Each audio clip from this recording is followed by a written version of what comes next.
108 là phía ngồi lớn, 119 là gai nhọn, 120 là phía ngồi mẹ nha, và 121 là ngành ngồi xương mu.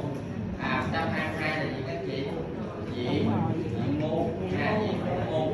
123 là cổ mu, 124 là đường cung, 125 là gò chậu mu nha.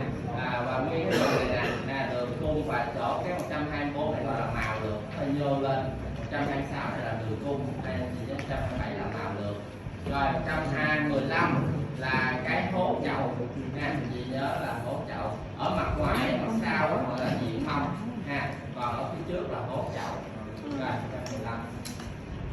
Rồi đó là qua bên đây sẽ cho các chị những cái tên chi tiết đó nha. Rồi đây là xương thấp, các chị nhớ cái diện mông mà nó phía ngoài này, các đường mông để cho các cơ mông lớn. Rồi chúng ta sẽ qua tới cái xương đùi, cho mượn cái